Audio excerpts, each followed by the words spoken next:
him at a coffee shop and asked him to run, one of his first responses is, "I'm just a regular guy." But you know what? We need more regular guys and women and people in Congress. They can't all be millionaires. Dmitrievich, the state director of the Wisconsin Working Families Party, who's already endorsed Randy Bryce for Congress. Wall Street Paul has got to go.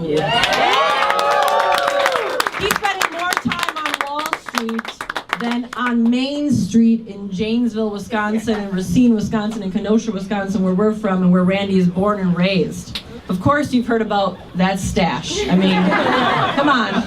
You've heard it, you've seen it, but there's the man behind the stash I want to talk to you a little bit about tonight. He's really a special person. I've known him for a long time, been active in Wisconsin politics. I'm sure you've heard about the failed presidential bid of Scott Walker, our current governor, the things, the destructive politics that he's done to Wisconsin. Well, Randy, as an iron worker, has stood up and fought back time and time again when they turned us into a right-to-work state, Act 10, taking away collective bargaining rights. Randy Bryce was there as an activist within his union, as an iron worker. Randy Bryce is also the proud father of a son who goes to Racine Public Schools, so he knows what it is about investing in public education. He wasn't sure that he'd actually have a child because he is a survivor of cancer. It was a very challenging time for him, so this talk about pre-existing conditions and actually the action today, unfortunately, hits home with Randy Bryce.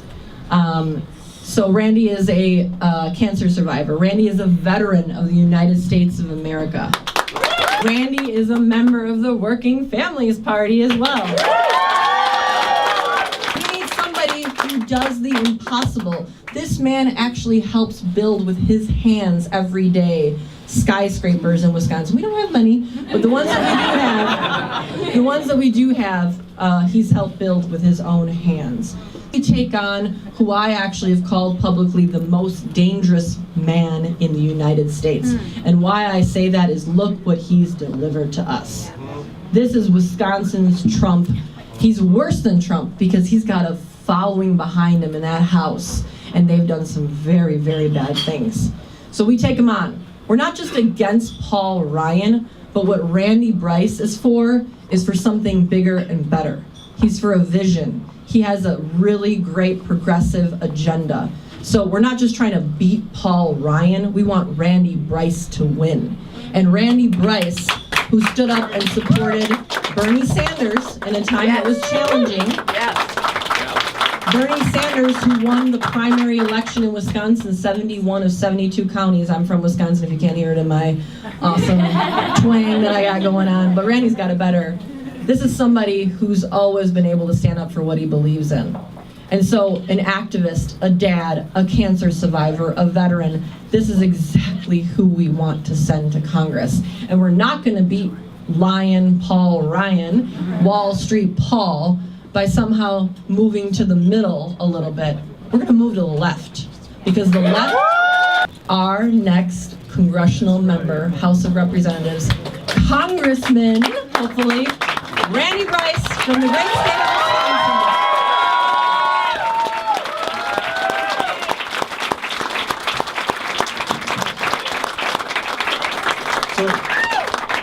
So are we going to do this? Yes.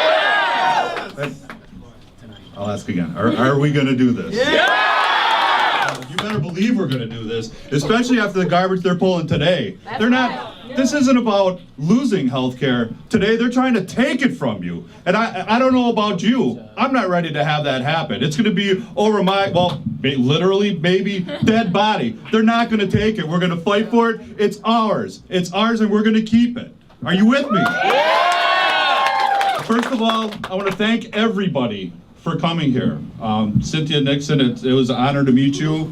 Thank you for being a host. We had the call list the other day, and it was Rebecca Lynch. She's like, yeah. Rebecca's going through the list, and she was like, oh, oh, Cynthia Nixon, you got to call her. You call her. You talk to her. So I called, and it's a lot of people that you get their voicemail and stuff like that, and Cynthia picked up, and I'm just trying to be, okay, this is nothing out of the ordinary. Okay, invited, and so we touched base, and she was like, I'd love to be a host. Being in the building trades, being a union, proud union.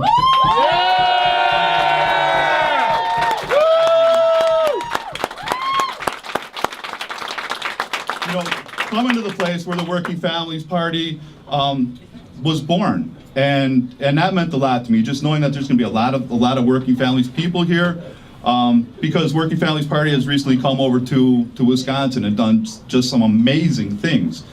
But people have been asking me. They were like, after this last election, and there's a lot of names for the guy in the White House. I'll call him Trump right now because I don't know who's doing all the recording. But so people, after he got elected, people were terrified. What's going to happen? There's an immigrants' rights group, VOSIS, that moved from Milwaukee, kind of transferring down in the Racine area, that were just, Randy, can you come do something? Because I've always been one of these people to get involved in the community. Do you need something, whether it's labor rights, worker people issues, veteran issues, and just reaching out, anybody that needs help. That's, I felt obligated to do. So VOSIS, the immigrants' rights group, reached out to me. They were like, can you come to a community meeting that we're having? And it was even labeled an emergency meeting. So I went to it, and just hearing young adults, some still in high school, getting up on a microphone and saying, I'm undocumented and I'm unafraid. But for me, when I see a high school student get on a microphone in a public audience, a large crowd, and just come right out and say, I'm undocumented and I'm unafraid. Yes. How can you not be affected by that? How can you not know that you're right where you belong? To tell that young lady, whatever it takes, I'm going to make sure you and your family don't get broken up, because that's not what America is about.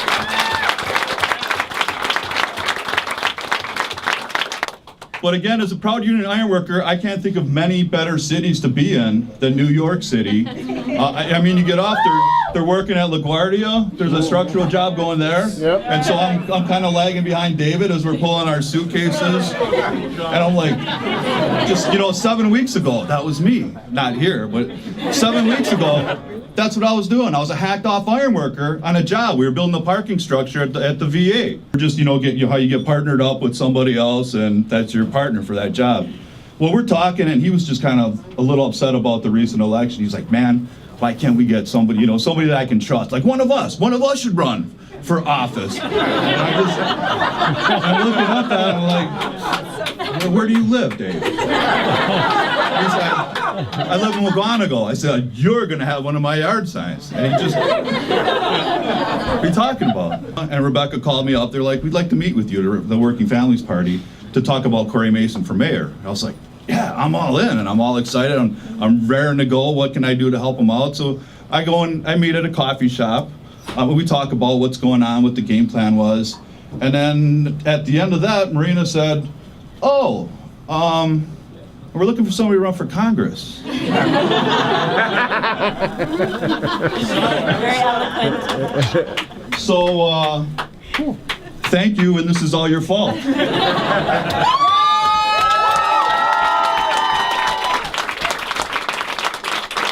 It really is humbling just to have this explosion of support from around the country, to get letters from older ladies. I'm 85 years old. I'm on a fixed income. I wish I could give you more, but you got to get this son of a out of there. You got to do something. I mean, this urgency, and there's a $5 bill. That's what energizes me. That's what charges my batteries up. And it's, people sending just thank you cards. No money, just thank you. And that tells me that, when I'm at home and I tend to get a little upset, a little depressed about all the attacks, because if you're not aware of what's going on in Wisconsin, it's horrible. It's horrible as far as working people issues go. And I've been just so happy to have the opportunity to get in their face, to get in the Republicans' face, these people that are trying to get us down until we all have dirt floors in our house. And literally, I'm convinced that's what they want. Yep. So I've had enough, and people, Marina's seen what I've done, what I've been involved with. So when she asked me, on behalf, you're the kind of person we want a working person. And I was like, I need to think about it. I'm not going to say yes. It's a big thing. I got my little miracle son, Ben. I'm going to have to talk him into it.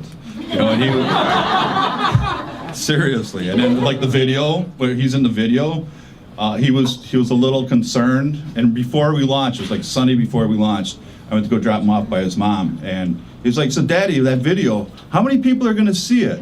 I'm like, probably not too many people. Don't worry about it. So I went to go pick him up the Monday after we launched from his mom. And he's just giving me this look. I'm like, what's up, little man? It's like, Daddy, that video is all over Mama's Facebook.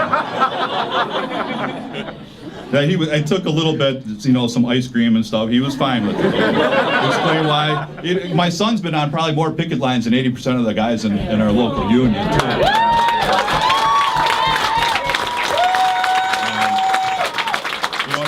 At 10 years old, he knows what it's all about. He gets it. I'm going to do it. We'll do it. And just seeing the support, it knows, it makes me know and appreciate something that is just so much bigger than me. It's very surreal at times. But there's no doubt in my mind that this is something that's going to happen. That we're going to get rid of this guy, Wall Street Paul.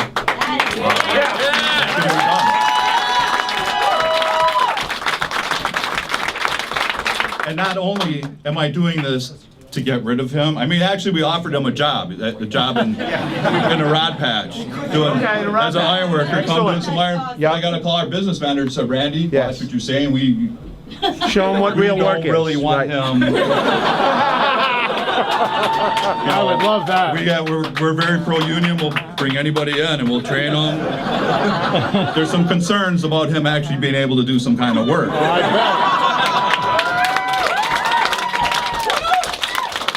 We're going to make sure that every job has $15 an hour. Yeah. Every job has a livable wage. Every job.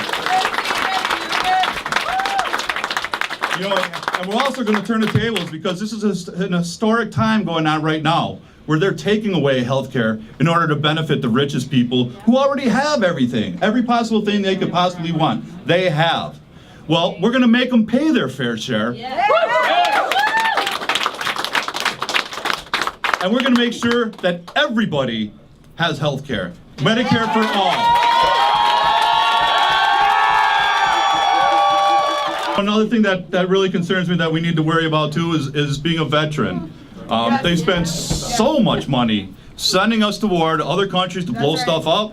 The very least they can do is look after us when we come back. You're coming back though, you're going to come back. I'll be coming back. The question is, are you going to be here? I'm your number one supporter in the world. All right. Get it. All right. I was there 7 years so we could get you elected. You're the man. Everybody's effort to overextend themselves, and when they come home at night, they say, I'm exhausted. But let me tell you something. It's a great exhaustion because I'm with a great man. And just to let you know, having been a lifelong resident in the area, he tries to ignore people as long as he can who runs against him. This is his first this is the first time he's had to fight for his seat. It really is. And I have a friend, Rob Zerban, that ran 2 times against him, but he hasn't seen that kind of support. Rob sent me a text like a week into our campaign. He's like, Randy, you're already doing better than I did in the 4 years that he did it. So that meant a lot to me. But Paul Ryan was within 12 days, he came out, not just him, he has a campaign spokesperson, which that let us know that he has a campaign. The NRCC, which is like the DCCC's version, but for the bad guys. They came out attacking me, and Because they're scared. and the state, they are, and the state Republican Party came out swinging at me, calling me a liberal agitator. That's not a cut. That's a badge of honor. That might get tattooed someplace on my body. There's a place down the block.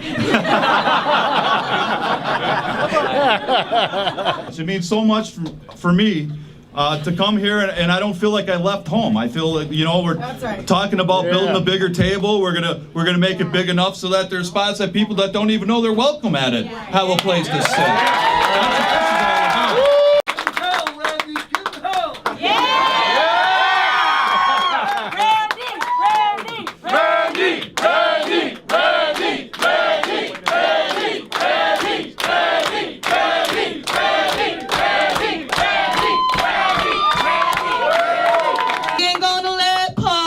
Turn us around, turn us around, turn us around. Ain't gonna let Paul Ryan turn us around. We're gonna keep on walking, keep on talking, winning this election next year. So